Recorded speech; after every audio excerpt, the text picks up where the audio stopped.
જોઈએ પહેલું, વર્ષ 2019માં 2014ની સરખામણી પેટ્રોલનો ભાવ 4.79 રૂપિયા ઘટ્યો. ડીઝલનો ભાવ તો કે 17.44 રૂપિયા વધ્યો. બીજું, વર્ષ 2009થી 2014 અને વર્ષ 2014થી 2019 સુધીમાં પેટ્રોલ અને ડીઝલના ભાવમાં શું તફાવત હતો? તો જવાબ આવશે પેટ્રોલમાં 2009થી 2014 દરમિયાન 31.64 રૂપિયા વધારો થયો અને 2014થી 2019 દરમિયાન 4.79નો ઘટાડો થયો છે. ડીઝલમાં તો કે 2009થી 2014 દરમિયાન 19.86 રૂપિયાનો વધારો અને 2014થી 2019 દરમિયાન 17.44નો વધારો થયો. ત્રીજું, નીચે આપેલા સ્તંભ આલેખમાં 100 ઘરોમાં એક પ્રકારનું બળતણ દર્શાવતી માહિતી છે. છેલ્લા 20 વર્ષમાં કયા બળતણનો વપરાશ વધ્યો છે અને કયા બળતણનો વપરાશ ઓછો થયો છે તે દર્શાવ્યું છે. તેને અવલોકન કરી નીચેના પ્રશ્નના ઉત્તર લખો. અહીં આપણે સ્તંભ આલેખ આપેલો છે. 100માંથી ઘર ઉપયોગી બળતણ અને 100માંથી ઘર ઉપયોગી બળતણ વર્ષ 1976 અને વર્ષ 1996નો સ્તંભાલેખ છે. જવાબ જોઈએ આપણે. વર્ષ 1996માં 100માંથી કેટલા ઘરમાં છાણા અને લાકડાનો ઉપયોગ કરવામાં આવતો? તો કે વર્ષ 1996માં 100માંથી 75 ઘરોમાં લાકડા, છાણા અને લાકડાનો ઉપયોગ કરવામાં આવતો હતો. બીજું, વર્ષ 1976માં કયા બળતણનો સૌથી ઓછો ઉપયોગ થયો હતો? તો જવાબ આવશે 1976માં વિદ્યુત બળતણનો સૌથી ઓછો ઉપયોગ થયો હતો. 3, વર્ષ 1976માં એલપીજી અને કેરોસીન ખાલી જગ્યા ઘરોમાં ઉપયોગમાં લેવાયા હતા? તો 10. અને વર્ષ 1996માં તે વધીને કેટલા થયા? તો કે 18 થયા હતા. તેનો મતલબ 20 વર્ષમાં તેનો ઉપયોગ 80% વધ્યો છે. હવે વર્ષ 1996માં 100માંથી કેટલા ઘરોમાં વિદ્યુતનો ઉપયોગ થયો હતો? તો જવાબ આવશે વર્ષ 1996માં 100માંથી 5 ઘરોમાં વિદ્યુતનો ઉપયોગ થયો હતો. ત્યારબાદ વર્ષ 1996માં કયું બળતણ ઓછું વપરાયું હતું? વર્ષ 1996માં તે કેટલા ટકા ઘરોમાં ઉપયોગમાં લેવાયું હતું? તો જવાબ આવશે વર્ષ 1996માં બળતણ તરીકે કોલસાનો ઉપયોગ ઓછો થયો. વર્ષ 1996માં 2% ઘરોમાં ઉપયોગમાં લેવાયું. હવે જોઈએ પ્રશ્ન 13. નીચે આપેલા પ્રશ્નના જવાબ એક એક વાક્યમાં લખો. પહેલું, ટ્રાફિક સિગ્નલ પાસે તમે કેવા કેવા વાહનો જોયા છે? તો જવાબ આવશે ટ્રાફિક સિગ્નલ પાસે કાર, બસ, રિક્ષા, સ્કૂટર, બાઇક, પેડલ રિક્ષા, સાયકલ જેવા વાહનો જોયા છે. બીજું, કયા વાહનોમાં બળતણ તરીકે પેટ્રોલ કે ડીઝલની જરૂર પડે છે? તો જવાબ આવશે કાર, સ્કૂટર, બાઇક, ટ્રક, રિક્ષા, ટેક્સી, મેટાડોર જેવા વાહનોમાં બળતણ તરીકે પેટ્રોલ કે ડીઝલની જરૂર પડે છે. 3, ટ્રાફિક સિગ્નલ પાસે મોટાભાગે કયા વાહનો ધુમાડો કરતા જોવા મળે છે? તો ટ્રાફિક સિગ્નલ પાસે મોટાભાગે બસ, રિક્ષા, સ્કૂટર, બાઇક જેવા વાહનો ધુમાડો કરતા જોવા મળે છે. 4, કયા વાહનો પેટ્રોલ કે ડીઝલ વગર ચાલે છે? તો જવાબ આવશે સાયકલ, પેડલ રિક્ષા, ઇલેક્ટ્રિક કાર અને સ્કૂટર, સોલાર બસ તથા સીએનજીથી ચાલતા વાહનો. 5, તમે સાયકલ ચલાવો છો? જો હા, તો તેના પર ક્યાં જાઓ છો? સાયકલ લઈને હું સ્કૂલે જાઉં છું, ક્યારેક બજારમાં કે મિત્રના ઘરે જાઉં છું. 6, તમે શાળાએ કેવી રીતે જાઓ છો? તો હું શાળાએ સાયકલ લઈને જાઉં છું, તો ક્યારેક મારા પપ્પાને મને સ્કૂટર પર મૂકી જાય છે. 7, તમારા કુટુંબના સભ્યો ઘરેથી કામે નોકરીએ કેવી રીતે જાય છે? તો મારા પપ્પા કાર લઈને ઓફિસે જાય છે અને મમ્મી સ્કૂટી લઈને ઓફિસે જાય છે. 8, આપણે પેટ્રોલ અને ડીઝલ ક્યાંથી મેળવીએ છીએ? તો જવાબ આવશે આપણે પેટ્રોલ અને ડીઝલ જમીનના ખૂબ ઊંડેથી મેળવીએ છીએ. નંબર 9, જમીનમાં પેટ્રોલ અને ડીઝલ કેવી રીતે બને છે? તો જવાબ આવશે જમીનમાં પેટ્રોલ અને ડીઝલ પ્રાકૃતિક રીતે બને છે. હવે જોઈએ નંબર 10, તો કે ખનિજ તેલ સિવાય જમીનમાં ઊંડે ઊંડે બીજું શું મળી આવે છે? તો જવાબ આવશે ખનિજ તેલ સિવાય જમીનમાંથી સોનું, ચાંદી, લોખંડ, તાંબુ, કાંસુ, પિત્તળ, હીરા, હકીક વગેરે મળી આવે છે. 11, પૃથ્વીના પેટ્રોલમાંથી નીકળેલું ઓઇલ કેવું હોય છે? તો જવાબ આવશે પૃથ્વીમાંથી નીકળતું પેટ્રોલિયમ કાળું, જાડું અને ગંધયુક્ત હોય છે. 12, બધા વાહનો શાનાથી ચાલે છે? તો કે મોટા ભાગના વાહનો પેટ્રોલ, ડીઝલ, સીએનજીથી ચાલે છે, તો કેટલાક વાહનો વીજળીથી કે સોલારથી ચાલે છે. તો સાયકલ, પેડલ રિક્ષા જેવા વાહનો માણસ પગ વડે પેડલ મારીને પણ ચલાવે છે. 13, તમારા વિસ્તારમાં પેટ્રોલ અને ડીઝલનો ભાવ શું છે? તો જવાબ આવશે અમારા વિસ્તારમાં પેટ્રોલનો ભાવ 79.92 રૂપિયા અને ડીઝલનો ભાવ આવશે 77.63 રૂપિયા છે.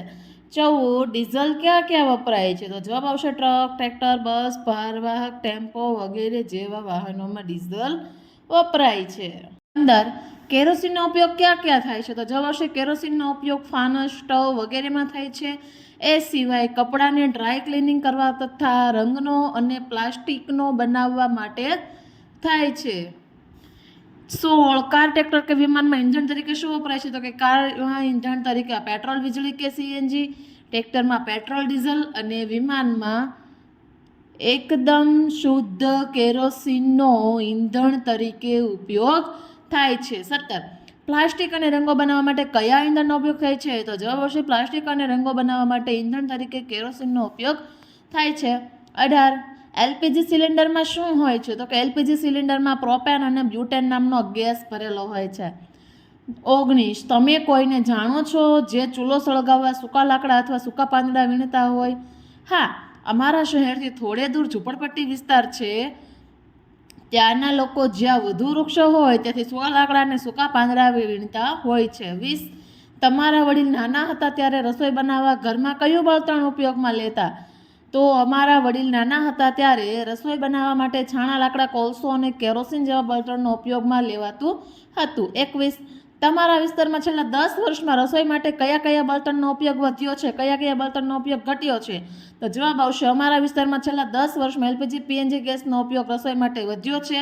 તો કોલસો, છાણા અને લાકડા, કેરોસીનનો ઉપયોગ ઘટ્યો છે. 22 હવે પછીના 10 વર્ષમાં કયા બળતણનો ઉપયોગ વધશે અને કયા બળતણનો ઉપયોગ ઘટશે? તમને શું લાગે છે તે લખો. જવાબ આવશે હવે પછી એલપીજી પીએનજી ગેસ, સૌર ઉર્જા તથા વીજળીનો બળતણ તરીકે ઉપયોગ વધશે અને મને લાગે છે કે એલપીજી સિલિન્ડરનો ઉપયોગ ઘટશે, પીએનજીનો ઉપયોગ વધશે, કેરોસીન અને છાણા વગેરે બંધ થઈ જશે. ત્યારબાદ જોઈએ પ્રશ્ન 14. નીચેના પ્રશ્નોના ઉત્તર 2-3 વાક્યોમાં લખો. પહેલું, વાહનોને ઝડપી હંકારવાથી આપણે કેવા પ્રકારની મુશ્કેલીઓનો સામનો કરવો પડે છે? તો જો તમારી સામે જવાબ છે આ પ્રમાણે તમારે તમારી સ્વપોથીમાં થોડાક નાના અક્ષર અને સારા અક્ષરે પૂર્ણ કરવાનું છે. ત્યારબાદ નંબર 2, વાહનોમાંથી નીકળતા ધુમાડામાંથી કેવી મુશ્કેલીઓ થાય છે? તો તે પણ તમારે સવાલ મોટો છે તેથી નાના અક્ષરે વ્યવસ્થિત અને સારી રીતે જોઈને લખવાનું છે.